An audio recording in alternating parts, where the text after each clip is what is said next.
Најбуваме уште една убава тема пред крајот на денешното издание на Македонија наутро, минути за театар за деца и младинци, успешна 2024 со многу премиери, гостување на фестивали и награди, и за сето ова сублимат правиме со нашата соговорничка. Како помина премиерата, но и резиме на годината што измина, правиме со директорката Катерина Илиевска-Силјановска, но и која е тајната на глумците за младиот изглед? Кога ви видов вака, кога бев сега не многу мал, меѓутоа кога бев тинеџер, слично растевме со вас. Како го кажа ово? Добро утро. Добро утро. Катерина, добро дојдовте во Македонија наутро. Добро утро и благодарам на поканата. Ја спомена Ване премиерата, станува збор за куклината представа со која што практично ја заокружуваме оваа 2024-та, музика на мојата птица, музиката на мојот допир. Многу интересна и убава приказна. Зборувавме и пред малку за инклузијата, па некако во овој контекст продолжуваме и натам. Така, да, на 18-ти овој месец имаше премиера на таа представа, исклучително различна по формат, да речеме, малку така документаристички, филмска, се раскажува нели за за едно девојче кое е слепо, а кое што ниту самото тоа девојче не се чувствува како да има некоја аномалија, ниту дома родителите не ја третираат така, напротив ја третираат како најнормално вообичаено девојче кое што гледа со рацете, да речеме, затоа и додаден дел од мојот допир и преку нели помагалото што е запишување кај слепите лица. Представата е куклена и е направена толку многу сладко да воопшто не може да ти побуди некакви, не знам сега, непријатни или тажни чувства, напротив е многу симпатично представена, така што топло ја препорачувам на повеќето луѓе, на повеќето деца. Таа е за 5-6 годинки плюс, сосема е за најмала возраст, без никакви забелешки, може да ја гледаат помали дечиња и да уживаат во неа. Кратко трае. Ние, бидејќи сигурно многу имаме за зборување, па затоа на брзина да раскажам за неа. Многу често работиме и куклени и играни представи, ова е куклена, и затоа тоа е потешкиот модел на правење на детски представи. Кај нас публиката, за жал, малку помалку ги почитува куклените од причина што мисли дека нешто наивно е тоа, како во градинки што се прават основни оние представи за дечиња за најмала возраст на рака што ставаат кукли и така натаму, но не, ова е магија. Ова е магија која што се создава макотрпно и многу е потешко да се создаде представа со кукли и актери, се разбира, нема само кукли на сцената, отколку жива играна представа, класична. Режисерката ни доаѓа од Нови Сад, Емилија Мрдаковиќ, прецизна авторка режисерка на куклени и други играни представи за деца. Екипата, накратко, нели ја составуваат 4 актери: Матеја Јанковска, Ана Левајковиќ Бошков, Владимир Лазовски и Мартин Јордановски. Исклучително добро ја одиграат топлината ја доловија топлината на едно семејство кое што се соочува со дома со ваков, да речем, мал проблем.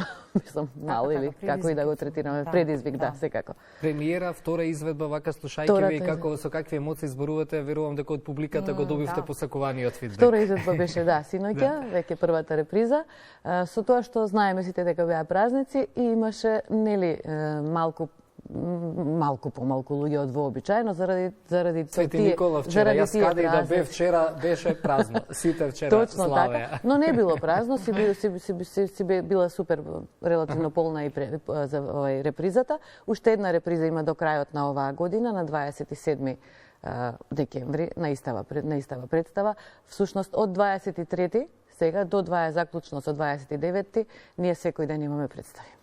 2024 многу успешна, 3 премиери, ова за кое што говориме, Хајди и куќата на духовите, трето издание на Игор Маџиров, коригирајте ме ако грешам, театар за деца и младинци е еден од ретките театри со така богата продукција. Па, ајде да не зборувам за другите театри, но навистина имаме ние богата продукција. Колку што може, не за друго, 3 премиери не е невозможно да се подготват во текот на една сезона, но ние имаме многу представи тековни на репертоарот. Паралелно со патувањата, паралелно, затоа е богато и малку понекогаш напорно и дел од колегите ми викаат само ние толку работиме, само ние порано почнуваме, подоцна завршуваме од другите и така натаму, но не е секогаш така. Сигурно има театри кои работат колку нас. Да, имавме 3 премиери. Првата беше во јуни месец Хајди, премиерата Хајди, играна детска представа, жива, нели, нам на сите добро позната тема. Потоа работевме една тема поразлична, малку како некој, хорор за деца, комедија хорор за деца. Подработен наслов Ноќ на вештерките, но сега се вика Куќа на духовите. Така што се обидовме да направиме, се обиде режисерот да направи една представа на која што дечињата нема да се плашат, но ќе има малку така невообичаени страшни моменти со зомби и така натаму, она што го гледаат всушност младите по социјалните мрежи, од ништо не се плашат, јас мислам веќе генерациите. Но не е страшно воопшто, него е комедија, но ете има малку така возбудливи адреналински моменти. И третата премиера е најдетската, најнежната и најкуклената, која што тоа ни е нас како пракса во театарот за деца и младинци. Една да е како за младинци, 12 плюс, 14 плюс, една да е детска куклена представа, една да е детска играна представа. Не секогаш се случуваат 3 премиери, но оваа година и имавме. Не секогаш, некогаш не одобруваат и финансиски средства само за 2, да речеме.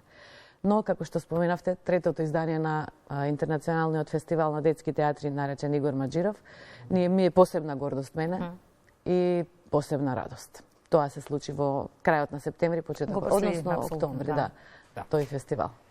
Сега, каде што се работи со голема љубов, со голем ентузијазам, таму се и наградите. Секако доста значи не само за публиката, туку значи и за театарот, за самите вработени во него. Во Загреб 3, патувавте и во Љубљана на фестивал со 3 изведби, проследени со овација на публиката. Културата продолжува да биде нашиот најголем амбасадор во светот. Постојано насекаде би го кажувала тоа, дека многу е важно да сме повеќе забележани кај нас за успесите што ги правиме надвор. И дека навистина културата е и спортот секако, јас за тие 2 професии се фаќам, најголем амбасадор.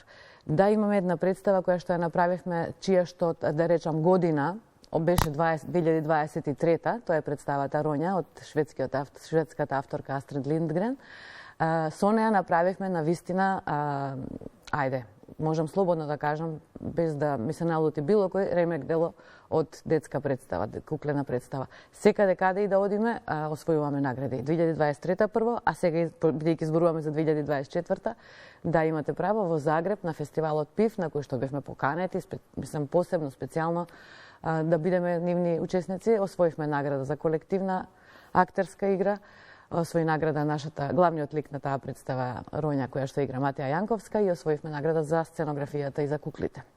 Така што навистина 3 убави големи награди. Во Љубљана на еден фестивал бевме за прв пат во историјата на нашиот театар, се вика Лутке.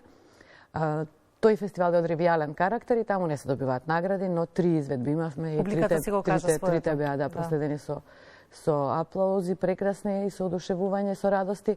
И последно бевме сега во декември месец, на 3 декември во Суботица, Војводина, исто така на еден фестивал, каде бевме само гости во чест на наградените. Меѓутоа, бидејќи тоа е една ревија односно фестивал конкретно на театри од Србија. И там кога се доделуваа наградите, бидејќи бевме почесни гости со нашата представа, само ние бевме надвор од Србија, да речеме, гости. И кога се доделуваа наградите, имаше една реченица од колегите, од луѓето од жирито: вие да бевте во конкуренција, ни една од овие представи немаше да добие голема потврда за квалитетот и не треба, нели? Аплаузот траеше предолго и навистина сум фасцинирана. И се надевам дека и оваа представа сега понатаму ќе го продолжи животот на Роња по фестивалите. Претходно била македонска приказна представа Тоби. Има неколку представи кои одат по фестивали и се успешни. Има некои кои што се репертоарски, кои што се за нашата сцена, кои што не се за фестивали, бидејќи се најкласични детски представи. Значи по фестивали одат малку поразлични нешта. имате многу што да понудите. Ако беше успешна оваа 2024-та, не се сомневам за 25-та, бидејќи е 35-та година од функционирањето на Театарот за деца и младинци, институција чија работа е тесно поврзана со македонската телевизија, но меѓу другото покрај тоа што и вашата работа и работата на вашите колеги е поврзана тесно со нашата куќа, некако имам впечаток дека ова што ние го празнуваме овие денови 80-60 македонска радио и телевизија е тесно поврзана и со вашето семејство. Некако личен празник имате и дома, бидејќи Катерина, вие пораснавте во нашата куќа. Вие сте дете на мотава, од секој аспект. Токму така. Нека ви е честити и вас роденденот, родендените и така, и сите овие убави случувања што следат. Навистина, мене македонската радио телевизија ми беше најнапред радио телевизија Скопје, паметам така, подолго. Голема, огромна радост. Тука сум доаѓала да го гледам татко ми, кој работеше како новинар со години тука, потоа и еден известен период и генерален директор беше. Но независно од тоа, јас сум доаѓала тука да бидам дел од емисиите и да ги гледам емисиите и да учествувам, се разбира, шарам, барам, добро, во Звон неколку пати сум била и така натаму, многу други емисии, сега не ми текнува за да не Ако почнеме да именувам, ќе ни треба Можеме јас време, да направам, јас паметам. Значи, многу емисии тука, од кои сум била и директно или индиректно дел, гостинка многу пати, и секогаш кога одев на кај живеев во Острово, во Стар аеродром, секогаш кога одев на кај телевизија, многу пати и пешки со другарки, велев, еве сега си одам на кај Холивуд. Значи, јас од мала знаев што сакам да бидам по професија, од кога одев во македонската радио телевизија, одам во Холивуд, на кај Холивуд.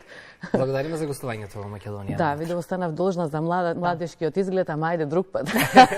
Не, морав тоа да пофалам, бидејќи некои работи што ги комуницирам интерно пред да се вклучат камерите, мислам дека добро е некогаш и да си ги кажеме јавно. Колку сме убав народ, питом народ, вака слушајќи ве за представите за успесите кои што ги имаме надвор, малку само треба да се го голтнеме егото за да си се фалиме едни меѓу други. Мислам дека тоа во општество ќе го направи малку попозитивно во однос на сите работи кои што ги поминуваме сега. Имајќи предвид дека не даваш комплименти туку така, ова значи. Многу ви благодарам за гостување. Благодариме многу, Катерина.